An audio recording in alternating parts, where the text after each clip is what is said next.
This is Rachel. She was about 3 years old here. For years, Mary McDonough has spent more time visiting her daughter than living with her.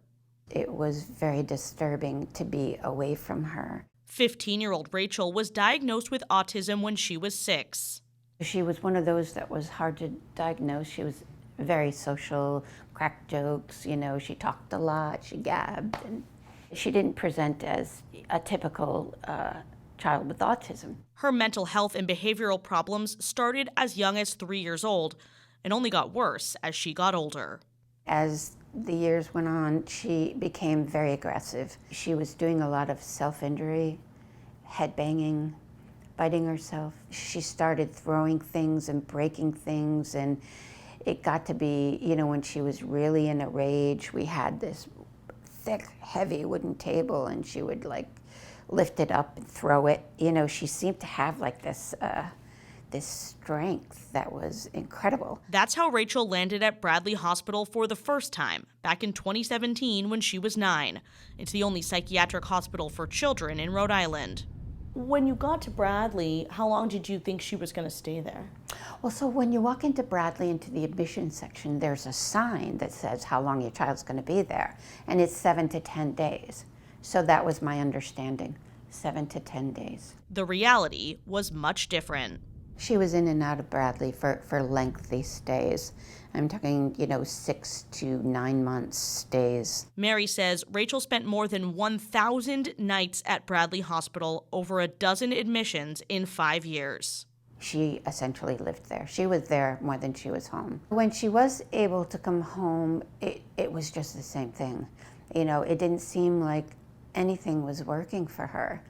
And so there was no services because there wasn't any available. And we tried to keep her home. We did it for as long as we can, but as she got bigger, she was throwing me against the wall and she was pushing me onto the floor. Eventually, her parents were confronted with a difficult choice: to discharge Rachel to a residential treatment center rather than continuing the cycle of repeat hospitalizations.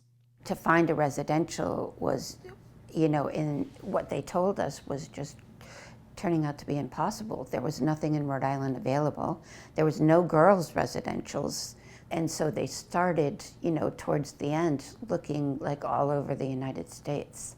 That was just one of those things that I had a hard time with, because how can you mother your child in California? Mary says it took a year for the Department of Children, Youth, and Families, or DCYF, to find a spot for Rachel at a residential facility in Massachusetts. For most of that time, she languished at Bradley.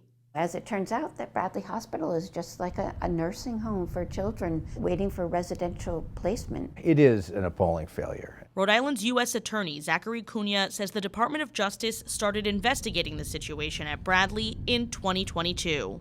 We looked at a time period between 2017 and 2022, and in that time we found there were 527 kids who were housed longer than they should have been at Bradley. The idea that you're basically, instead of living the normal life of a kid, you're in a locked room in a psychiatric hospital, the potential consequences of that are terrible. Cunha sent his findings to state officials in May, accusing the state of violating the civil rights of hundreds of children, some of whom were at Bradley for more than a year. The Supreme Court has said for over 20 years, going on 30, that basically individuals with disabilities need to be treated in the least confining setting appropriate to their condition. So you have kids who require hospitalization because they're in crisis and they need to be stabilized. But when that crisis is over, they're supposed to be cared for in a less restrictive setting, and that's what's not happening here, and that's what our case is about fundamentally. Cunha says he does not place blame on Bradley Hospital. Bradley Hospital definitely did identify some of these issues here. They flagged some of these cases to DCYF. In fact, part of the problem here is that you had professionals at Bradley Hospital telling DCYF, these kids are ready to go. They're ready to move on from our care.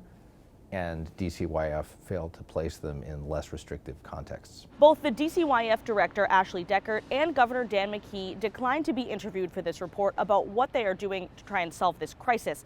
A spokesperson says the state is in confidential talks with the Department of Justice and it would be premature to talk about next steps. The state has reached out to us. We've begun discussions. We have heard and seen things in the course of our investigation that suggest that DCYF is aware of this issue and is amenable to making change. In a one-page letter responding to Cunha on May 22nd, Director Deckert said, quote, "Ensuring the safety and well-being of Rhode Island's children is DCYF's top priority," while also blaming the issue on, quote, "nationwide mental health staffing challenges."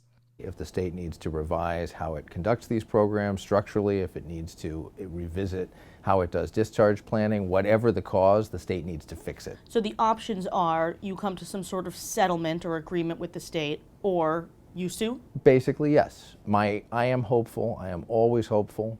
It's always in everyone's best interest to try and resolve issues without litigation. The goal here is to get these kids the care they need, not to wind up in court for many years. But we're going to see where these discussions go. In Rhode Island, there is not meaningful discharge planning going on because there are not meaningful supports in the community to go to. Morna Murray, the executive director of Disability Rights Rhode Island, was not surprised by the DOJ's findings. There is a dearth of community services available. There are not enough providers. There is not enough money being spent on community-based services. And while we're talking about community-based services, just to demystify that word, it's just services that are available to children and families where they live, rather than having to go to a residential setting, which is the option of last resort when we're talking about vulnerable kids. They don't belong in hospitals. DCYF says they contract with residential facilities, group homes, and in-home services, all options for children being discharged from Bradley. But the DOJ says there are not nearly enough, and the state has pulled children out of the only psychiatric residential facility in the state, St. Mary's Home in North Providence, amid allegations of abuse, neglect, and dysfunction. The use of residential facilities is a hotly debated topic in the child welfare world.